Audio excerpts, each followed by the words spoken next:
Sa Baguio, kalunos-lunos ang sinapi na isang lalaki nang maipit sa tumumbang truck at madaganan pa ng naglalakihang mga salamin.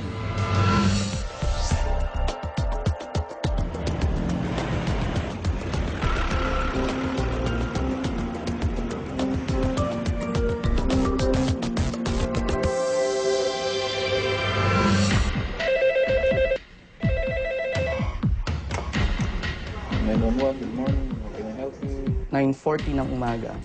Nakatanggap po kami ng tawag na may na-aksidente daw po sa Asweldo Village.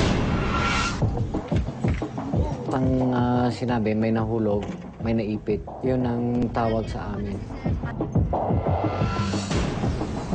So, nung pagdating namin, hindi rin namin akalain na gano'n na ang laman pala ay puro mga salamin, yung malalaki. Bukol. Yung driver po, wala po masyadong makitang sugat sa kanya. Eh, yung dalawa talaga, yung isa parang may nabalid po dito sa may shoulder niya. Tapos daming multiple abrasions sa mukha at sa ulo. Tapos yung continuous na bleeding sa ulo ng isang kasama nila. Inassess po namin yung naiwan na naipit na pahinati sa may truck. Sinek po namin yung pulso niya, kung meron pang pulso. Eh, nung wala po akong maramdaman na pulso, tsaka dito po na hindi po humihinga. Ang ginawa na lang po namin, wala na kami magagawa. Hindi namin pwedeng hilain. Kasi ang daming nagkalat na mga glass doon. Nasay po namin yung boom truck para mailift na yung truck para matanggal namin siya. Ito naman po sa naganap na aksidente na kung saan isang Isuzu Air truck na loaded po siya ng mga glass doon sa likod ng kanilang sasakyan. Galing po sila ng Marcos Highway, papasok sila ng Suelio Village. Pag pumasok ka din sa Suelio Village, yung circumferential road na tinatawag natin, yan po ay pababa din na kalsada. Habang sila po bumabagtas ng pababa doon sa Suelio Village, ang kiniklaim po ng ating driver, ayon din sa investigasyon, nawalan din po ng preno yung ating Isuzu truck na kung saan ang naging depensa po niya, isang tabi po niya yung sasakyan sa gilid din po ng riprap. Dahil mabilis ang dating, mabigat yung kanyang dalang sasakyan, ito po persadong tumama at sumagpok sa isang riprap natin sa kaliwang bahagi ng kalsada na dahil sa lakas ng puwersa, yung pong ating mga glass na nakalagay sa likod, kasama po yung tao, nabasag po yon at naging sanhi po ng kamatayan ng pahinante sa likod. Ang naipit po sa pahinante sa baba ng sa baba ng hips niya. Tapos sa paa niya, nakita po na multiple fractures po siya. Na-fold po yung yung skull dito, pababa hanggang po dito.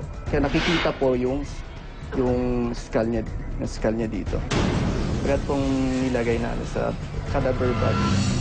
Ang liable po sa mga ganitong aksidente, automatic po yung ating driver at yung registered owner po ng vehicle. Serious physical injuries po, saka resulting to death, automatic na inquest procedure, hino-hold na po natin yung mga suspect.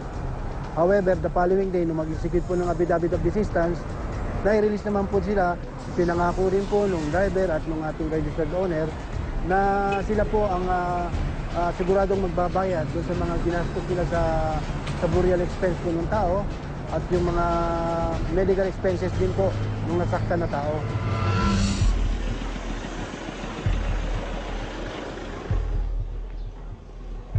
Nagka-tricycle ako. Pag ng ganong oras, umuwi ako.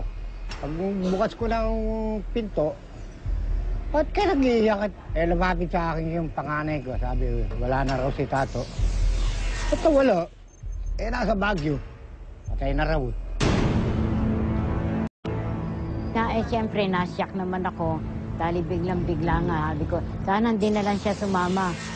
Nadami pa siya. Hindi ko kayang matanggap eh. Kasi aksidente. Pag maiisip mo yung mga salaming na tumusok sa mga katawan niyo, sinasabi ng mga kasama niya sa trabaho, nakaburol. Nadaganan pa raw ng help. Abay, isipin mo kung gaano kasakit yun. Parang, ewan.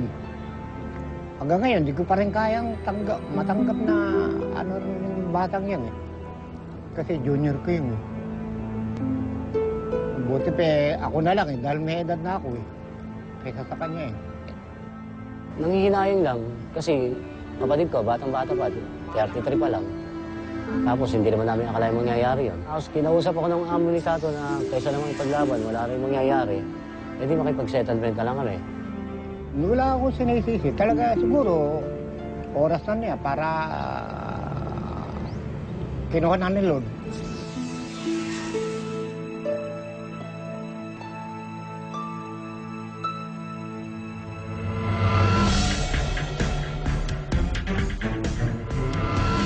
Kung ikaw po ay nasa mountainous terrain, dapat monthly you need to check that. Tinitignan mo yung brake pad nun, tapos yung ating lubricant level niya sa loob ng makina. Mapapansin mo, pag matakaw siyang kumain ng lubricant niya, meaning to say, meron ng perceived problem doon. Dahil normally, hindi naman kagad nauubos yun. Nagiging abnormal yun eh. So titignan mo, baka meron ng wala na yung brake pad niya. Higit kumulang na nasa 400,000 lahat yan sa buong Pilipinas.